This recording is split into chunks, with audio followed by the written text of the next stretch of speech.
Adentro. En el nombre del Padre, y del Hijo, y del Espíritu Santo. Amén. Bienvenidos, estimados televidentes, a La Fe Cristiana, un informativo teológico de hora 60.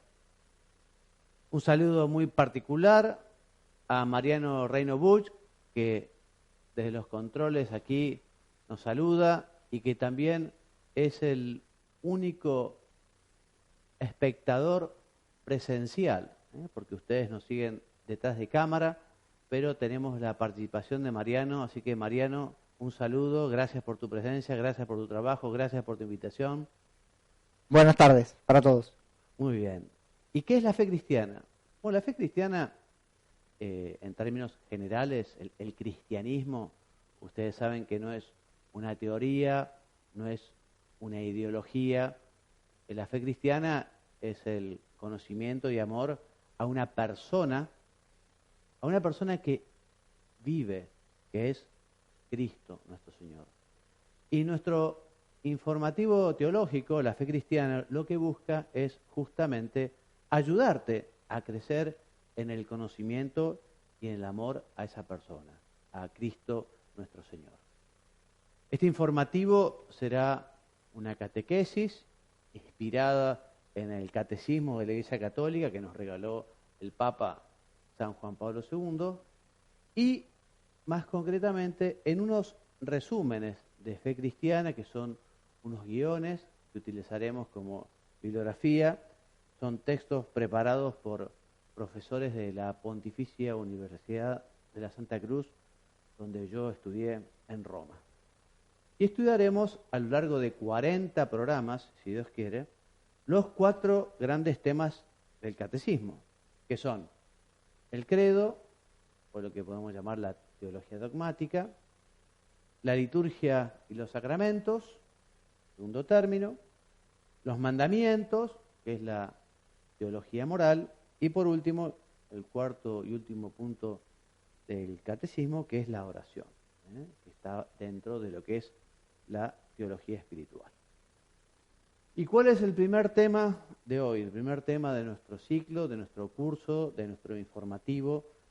Vamos a recordar algo sabido por muchos, que es que la existencia de Dios se puede probar a través de la razón. No solo es algo de fe, algo que Dios nos ha revelado y que por eso creemos, sino que podemos llegar, quien quiera encontrar y buscar a Dios con su inteligencia, con su razón, lo puede hacer.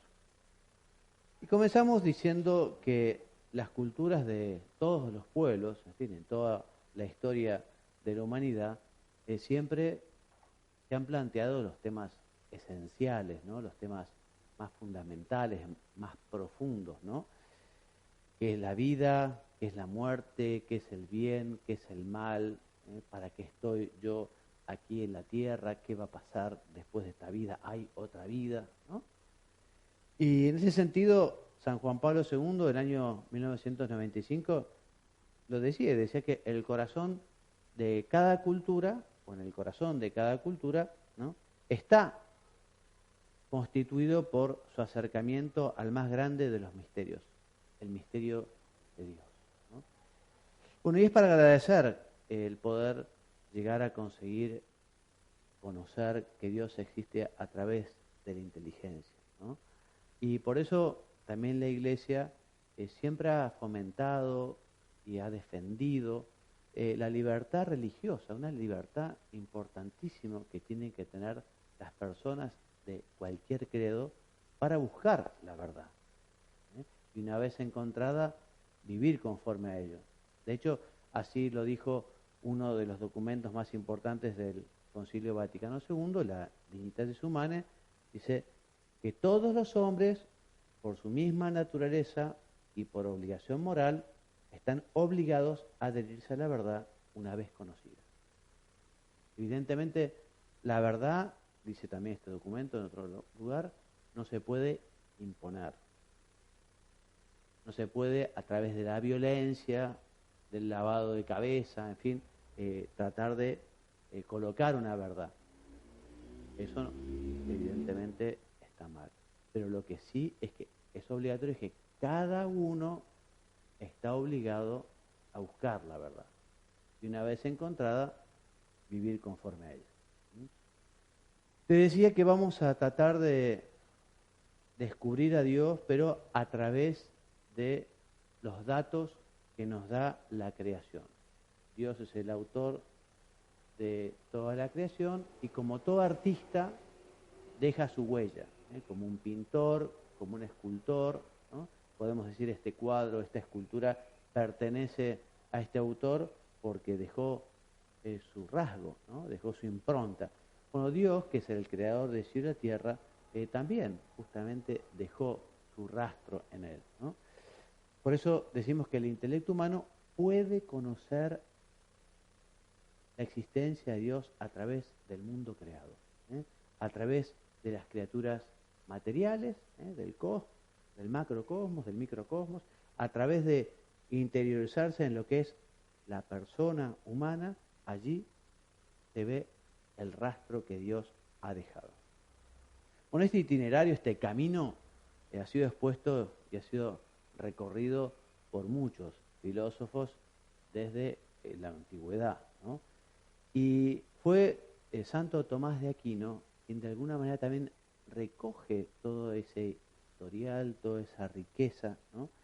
Y trata de plasmar en 5 caminos, en 5 vías, ¿no? Que nos llevan a conocer que Dios existe. Evidentemente hace falta, o evidentemente no sé si es evidente, pero si no les cuento que es necesario hacer un razonamiento filosófico, un razonamiento metafísico, porque, digamos, las pruebas de la existencia de Dios no son medibles o experimentables, ¿no? Si uno dice, bueno, ¿cuántos kilómetros hay de Buenos Aires a Mar del Plata? Bueno, uno lo puede estudiar y dice, bueno, son tantos kilómetros, se puede recorrer en tanto tiempo, en fin. A ver, Mariano, una pregunta desde los controles. Gracias, Mariano, por tu participación. Por favor, una duda. ¿Los milagros cómo juegan en esto?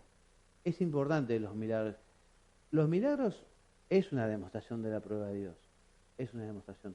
De hecho, Jesucristo, el sentido que le dio a los milagros, fundamentalmente fue para que creyeran en Él. Para que los demás se dieron cuenta que solo Dios puede hacer estas cosas, ¿no? Así que los milagros, de alguna manera, también son una demostración de la existencia de Dios. Lo que pasa es que los milagros los hace Dios, ¿no? Y sigue habiendo milagros porque Dios sigue haciendo milagros en la actualidad, ¿no? Y de hecho, no sé, por ejemplo, toda la documentación que existe en Lourdes, toda la documentación de las curaciones, ¿no? Vienen certificados por médicos. Bueno, evidentemente dice, bueno, acá hay un médico que ha dicho que este hombre tiene una enfermedad terminal, que le quedaba aproximadamente tanto tiempo de vida, que era imposible la curación, y de pronto se cura.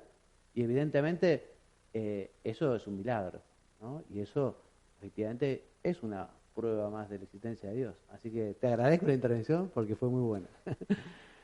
Y mucha gente, digamos, ha llegado a Dios también así, recibiendo un don sobrenatural, ¿no?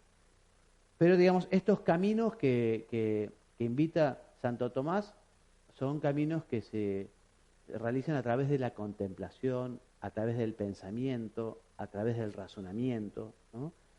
Y las dos primeras hacen referencia a la causalidad.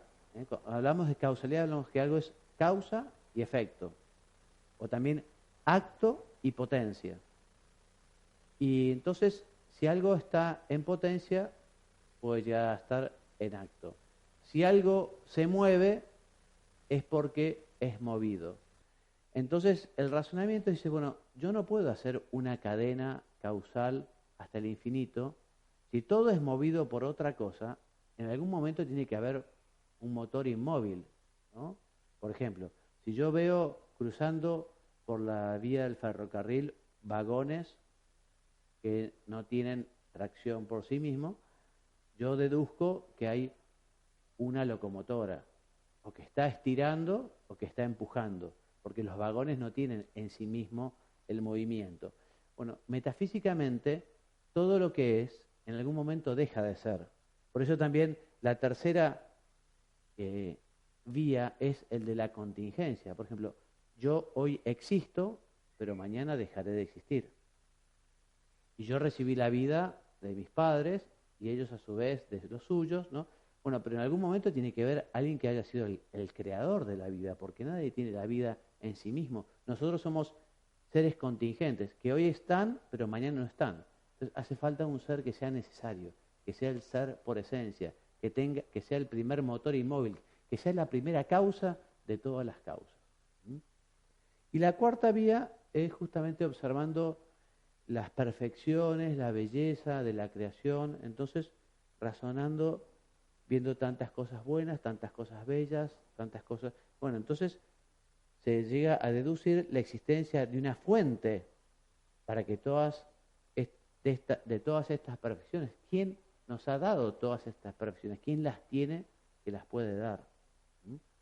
Y la quinta es la más fácil, me parece a mí, porque es justamente observando el orden y el finalismo y las leyes que hay en el cosmos. Uno ve el macrocosmos, el universo, ¿no? Como la rotación de los planetas. Y dice, bueno, acá esto no es fruto de la casualidad. Acá hay una ley, ¿no? Que es la que hace rotar a los planetas, en fin. O cuando uno ve el microcosmos, ve el funcionamiento de una célula. Dice, esto no puede ser fruto de la casualidad. Porque del caos sale el caos, ¿no? Y es imposible que haya un orden sin que haya un ordenador, un legislador, una ley, ¿no? Que también lo veremos más adelante. Cada hombre en su inteligencia también tiene una ley, ya lo veremos. Una ley que dice, ¿esto está bien o esto está mal? Bueno, pero ¿quién dice qué es lo que está bien y qué es lo que está mal? ¿Por qué yo sé que mentir está mal? ¿Por qué robar está mal? ¿Por qué quitarle a la mujer al prójimo está mal? Bueno, ¿quién ha determinado esto, ¿no? Este es otro camino, ¿no? Que lo veremos un poquito más adelante. Porque antes decimos que por el sentido común, también el sentido espontáneo, uno puede llegar a vislumbrar que tiene que existir Dios viendo toda esa belleza, todo ese orden, viendo lo que es el don de la vida, el bien, el amor, en fin. También la Sagrada Escritura nos dice que las enseñanzas del Evangelio de la Iglesia confirman que el intelecto humano puede llegar al conocimiento de la existencia de Dios creador partiendo de las criaturas.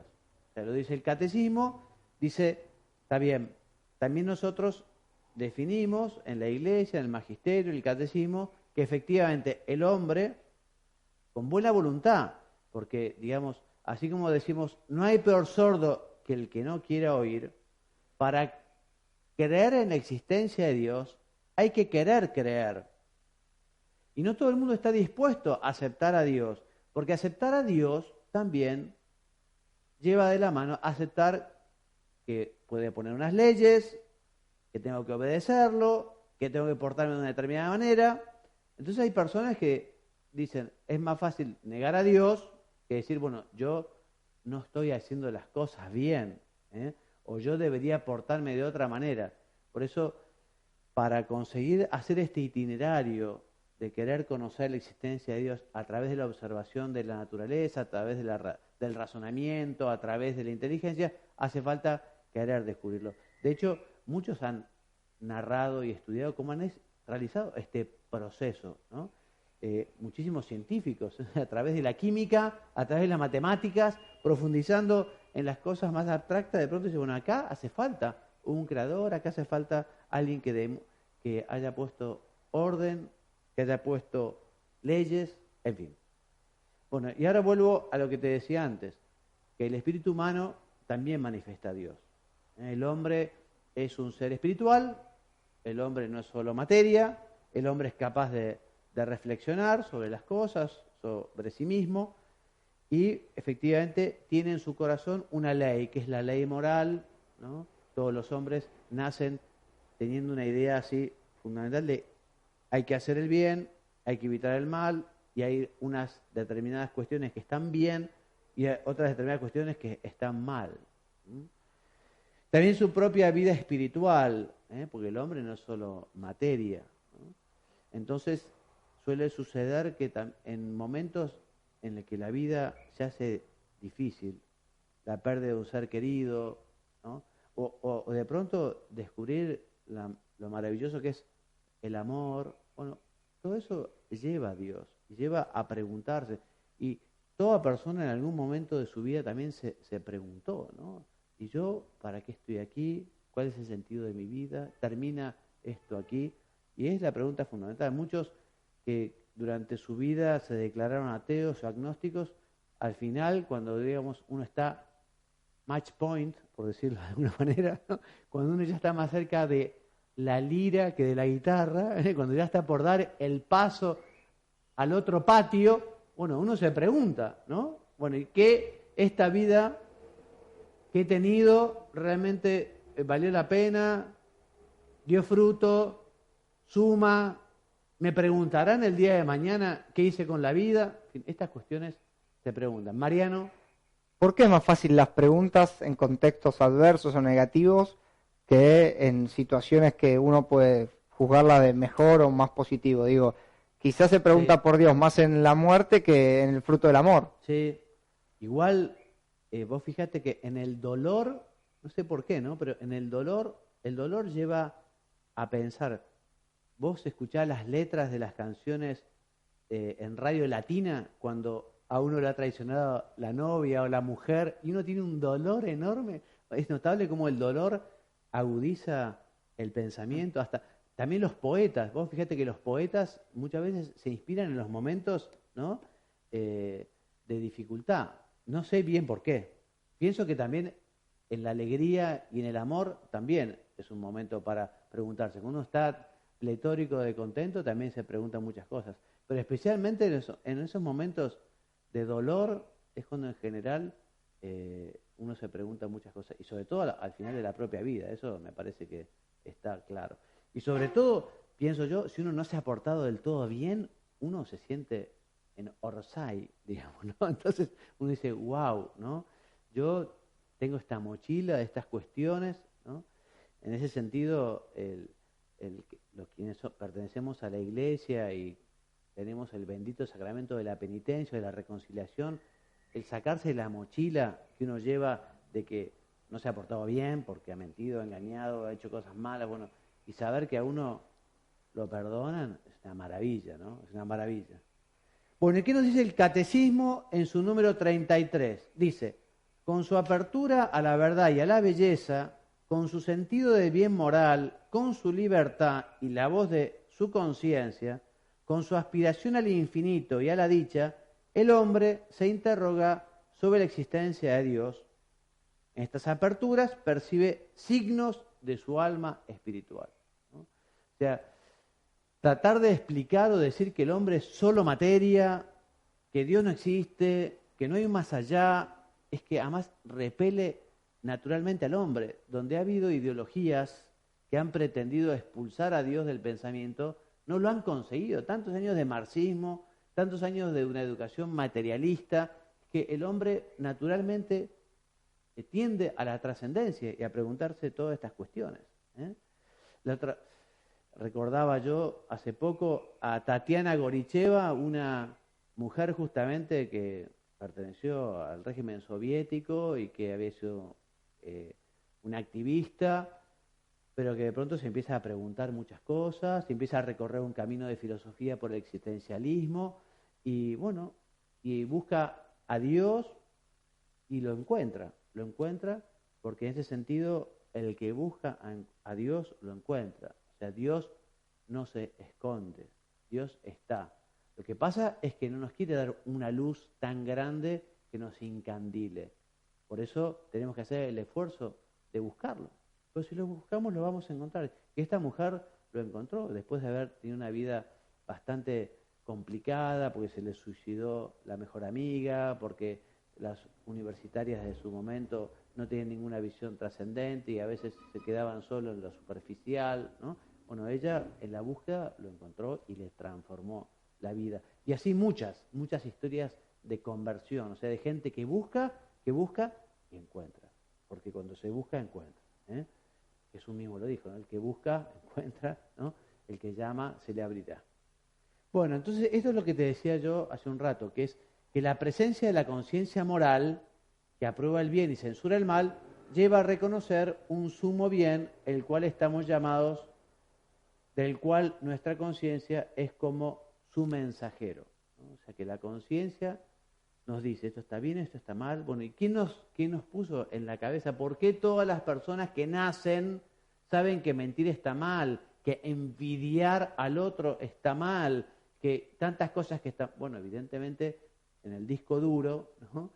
Viene esta ley moral natural, esta ordenación en el corazón. Bueno, ¿quién es el ordenador? ¿Quién es el legislador? ¿Quién es el que nos ha formateado, digamos, el disco rígido? Es Dios nuestro Señor. También el sabernos libres. Somos libres, pero la libertad nos lleva a la responsabilidad. ¿Y ante quién somos libres? Y somos libres ante alguien que debe ser mayor a nuestros semejantes, que están también llamados a ser responsables como nosotros. O sea que esta libertad y esta responsabilidad conducen a la existencia de un Dios garante del bien y del mal, creador, legislador y remunerador. Bueno, Mariano, ¿cómo vamos? ¿Es muy complejo? ¿Se va entendiendo? Está muy claro, está muy claro. Yo les cuento que la clase de hoy es un poco difícil. Después viene bastante más práctico para la vida, mucho más la segunda parte, que es cuando hablemos, o la tercera, de la teología moral, ¿no? De los mandamientos. Pero estamos tocando temas que son profundos. Por lo menos si a alguno se le escapa, es una invitación a que busque un poco en los libros. Hoy, al tener los buscadores de internet, ¿no? Uno puede llegar a documentación muy interesante, ¿no? Y si no, también me escriben a mí en el Zócalo. En algún momento saldrá el correo electrónico, que es juanmariagallardo@gmail.com. Bueno, vos me podés escribir, ¿no? O me podés llamar al teléfono también. Y yo te mando bibliografía si querés profundizar en este sentido. Bueno, volvemos a lo mismo. El bien y el mal, la injusticia, exige que haya una justicia final. O sea, uno dice, bueno, Dios mío, ¿cómo puede ser que haya tanta mentira, tanto engaño, tanta injusticia? Bueno, naturalmente el hombre se da cuenta que si no se paga aquí en la tierra, que habitualmente muchas veces se paga aquí en la tierra, hay un después en el que cada uno justamente dará cuenta, ¿no? Y recibirá por lo que ha hecho. De hecho, también en la antigüedad, desde muy antiguo, ¿no? Vemos cómo el hombre naturalmente tiende y sabe que hay un más allá y pide a Dios por el difunto. ¿Por qué se pide por el difunto? Porque uno piensa que ese difunto está en otra vida, ¿no? Y que efectivamente, según cómo vivió esa persona, la otra vida será de esa manera, ¿no? Esto es de fe, pero también ya la inteligencia como te lo pide, ¿no? Es algo que tiene una lógica y un razonamiento muy claro. Por eso dice acá, en el ser humano existe un deseo natural de verdad, de bien y de felicidad, que son manifestaciones de nuestra aspiración natural de ver a Dios. ¿Y qué más? Mariano, ¿me lees? Lo ponchó. Ahí estamos. Si tal pretensión quedase frustrada, la criatura humana quedaría convertida en un ser existencialmente contradictorio, ya que estas aspiraciones constituyen el núcleo más profundo de la vida espiritual y de la dignidad de la persona. O sea, ¿qué hace a lo más profundo de la persona? El preguntarse estas cuestiones, el razonar de esta manera. Bien, por otro lado, la Sagrada Escritura, que es palabra de Dios, que es revelación, también nos dice que existe una ley moral que está inscrita por Dios en el corazón del hombre y que esa ley moral natural es accesible a los hombres de toda época y toda cultura. Pero también su reconocimiento, como en el caso de la existencia de Dios, puede quedar en la oscuridad por el pecado. Ya lo veremos más adelante, pero después del pecado de nuestros primeros padres, Adán y Eva, todos quedamos un poco inclinados hacia el mal. O sea, no todo lo que se nos ocurre, no todo lo que queremos hacer es bueno. Entonces, por eso tenemos que luchar contra esa tendencia mala tendencia o llamada concupiscencia, ¿no? Que tiende a que nos torzamos. Pero justamente si uno pone esa buena voluntad, si uno busca sinceramente, si uno es coherente y sincero con uno mismo, y se busca la verdad, la va a encontrar y va a encontrar también justamente esa ley moral natural. También el magisterio, o sea, la enseñanza de la Iglesia, ha subrayado repetidamente que la existencia de la conciencia humana y la libertad son vías para conocer la existencia de Dios. Pero si conocer a Dios es algo que lo pueden hacer todas las personas pueden conocer a Dios a través de su razonamiento. ¿Por qué hay gente que niega a Dios? ¿Por cuáles son las causas del ateísmo? Bueno, de alguna manera ya te lo he dicho, porque como te decía, para escuchar hay que querer escuchar, ¿no? Para creer hay que querer creer, ¿no? Si uno no quiere creer, no va a creer, ¿no? O sea que... Y además hay otra razón también importante, que la fe entendida como aceptar lo que Dios me ha dicho, aceptar lo que Dios me ha revelado, aceptarlo a Él, aceptar su designio de salvación, aceptar su ley. Bueno, esto también es un don que da Dios, la fe la da Dios, la fe es una gracia, ¿no? Entonces, quien la busca, la va a encontrar, pero la tiene que buscar. Yo recuerdo, acompañaba a una persona que quería hacerse católica, porque era de otra religión, una mujer, una profesional joven, ¿no? Que había hecho un retiro, que estaba estudiando. Ha habido un colegio católico, así que cierta formación tenía, ¿no? Y recuerdo que en esas charlas, un día, de edición espiritual, me dice, bueno, padre, ahora creo. Y a mí me dejó muy impresionado, porque yo me di cuenta cómo efectivamente hubo un momento en el que Dios dio la gracia de la fe, el don de la fe, el regalo de la fe, que esta persona había buscado, se estaba preparando, quería, ¿no? Pero la da Dios. Por eso es bueno pedir la fe para uno y también pedir la fe para otras personas. Si uno conoce gente que está en este itinerario de buscar a Dios, de conocer a Dios, decirle, bueno, Dios, dale el don de la fe, dale la luz de la fe, dale el conocimiento de la fe, si tiene esa apertura, si tiene esa disposición, si lo quiere, en fin. Pero decíamos, el ateísmo existe. El ateísmo tiene dos variantes. Una variante teórica, que lo que hace es pretender negar positivamente a Dios, algo que es imposible, pues es imposible demostrar que Dios no existe, es imposible. Pero bueno, hay gente que lo intenta. Y por otro lado, existe un ateísmo práctico, también llamado agnosticismo, que es decir, bueno, si Dios existe o no existe, en fin, a mí me cambia poco porque yo voy a vivir como a mí me parezca, independientemente de que Dios exista o no exista, ¿no? Es una despreocupación y una desvinculación absoluta de Dios, ¿no? Incluso hay otros que no solo niegan a Dios, sino que también, niegan la religión, incluso a la Iglesia, diciendo que la Iglesia es retrógrada, oscurantista, que es un obstáculo al progreso humano, ¿no? Y eso es realmente muy, muy falso, ¿no? Porque la Iglesia Católica es la institución que más ha contribuido al progreso de la humanidad. La Iglesia es madre de la civilización occidental, ¿no? Fundó los primeros hospitales, esto es cuestión de estudiar un poco de historia y ver, ¿no? Los primeros asilos, los primeros orfanatos, la educación ha ido de la mano de la Iglesia, las primeras universidades nacieron justamente en las catedrales de Europa, ¿no?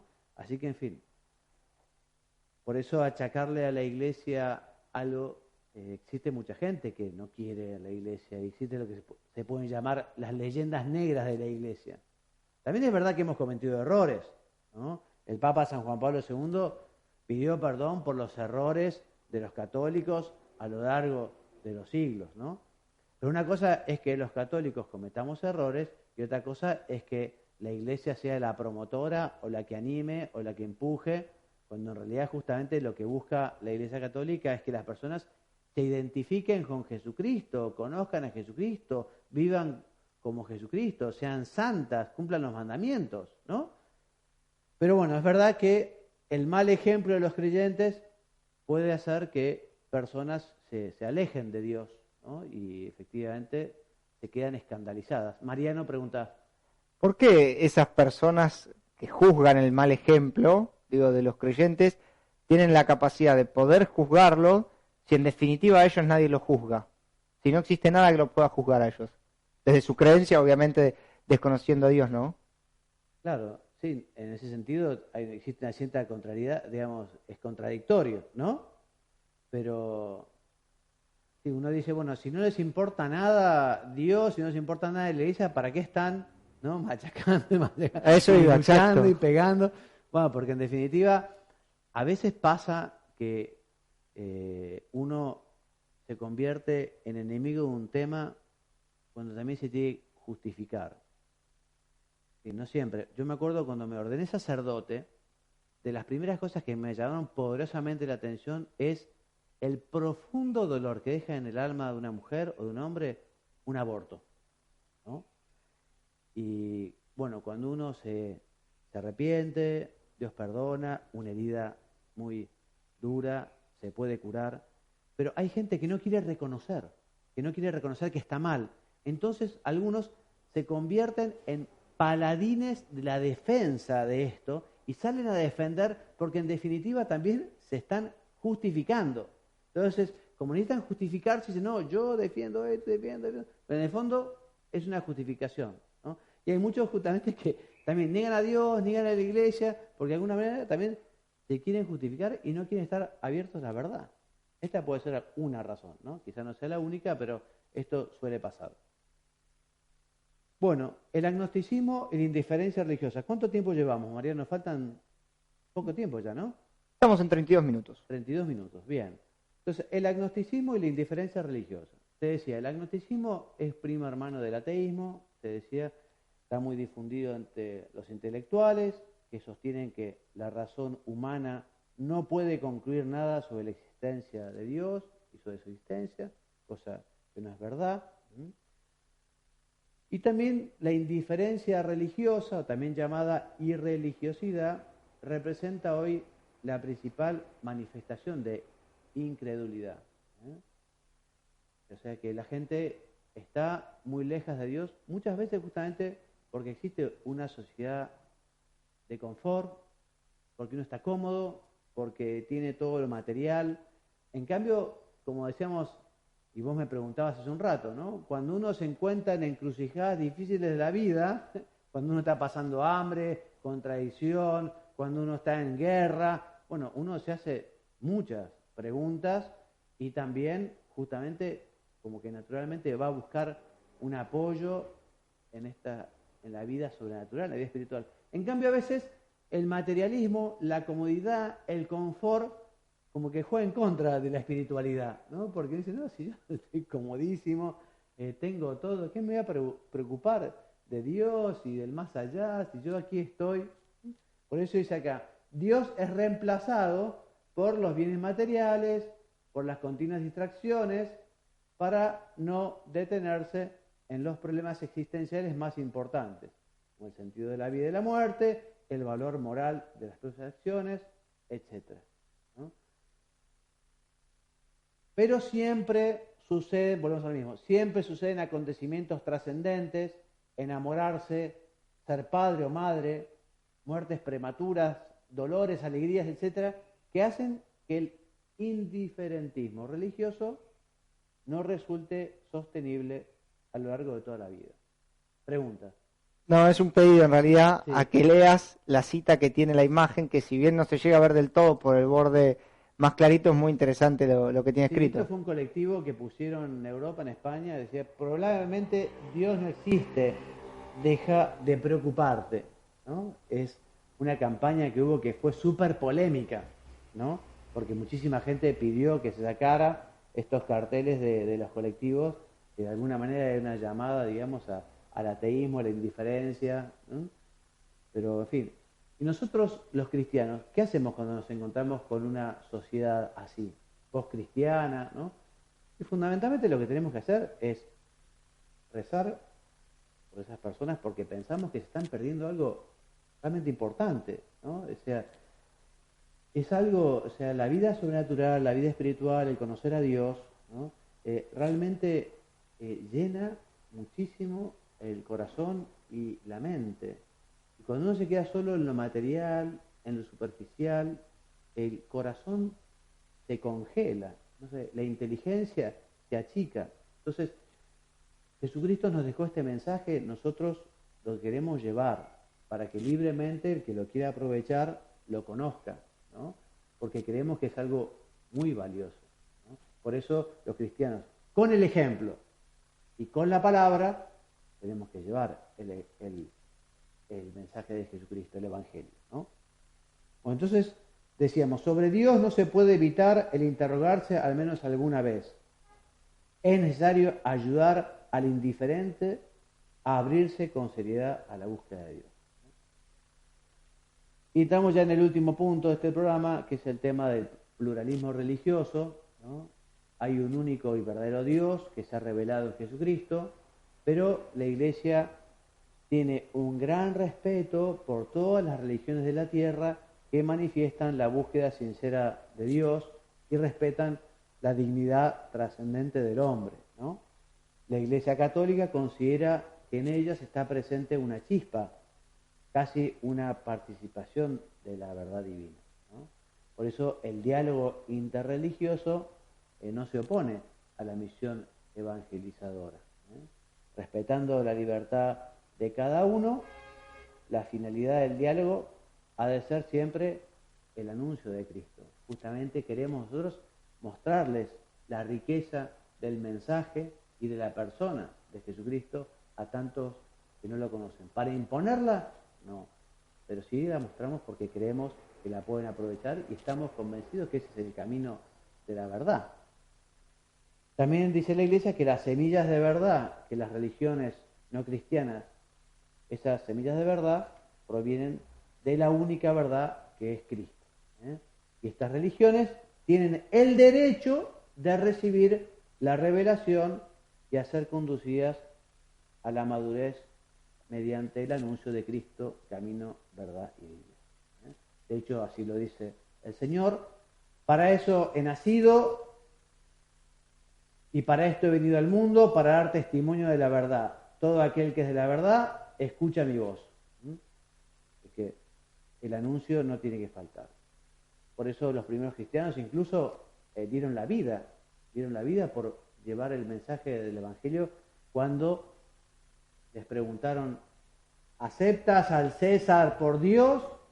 Y no, los primeros cristianos estaban dispuestos a morir como mártires antes de negar a Dios, ¿no? Y esto también es un testimonio enorme de la existencia de Dios, porque nadie muere por una mentira, por un cuento, nadie está dispuesto a dar la vida, ¿no?, por un relato. Lo dieron por Cristo, Dios, ¿eh? Estaban convencidos de la existencia del único y verdadero Dios. Y se empeñaron en mostrar que el Dios entrevisto por los filósofos, como causa, razón y fundamento del mundo, era y es el mismo Dios de Jesucristo. Y hasta aquí nuestro programa. ¿Cuánto tiempo nos queda, Mariano? Minuto. Les leo la biografía básica que hemos tratado hoy. El Catecismo de la Iglesia Católica, del número 27 al 49, del Concilio Vaticano II, de la Constitución Gaudium et Spes, número 4 a 22, y de Juan Pablo II les recomiendo las Fides de Ratio, que no nos detendremos, ya lo veremos, y de Benedicto XVI, las Spe Salvi. Muchas gracias por acompañarnos. Dios mediante, la semana que viene, 3:30 en San Isidro, aquí en los estudios de Hora 60, continuamos con nuestro segundo tema y me despido enviándoles la bendición. Que Dios los bendiga y los haga muy santos. Amén.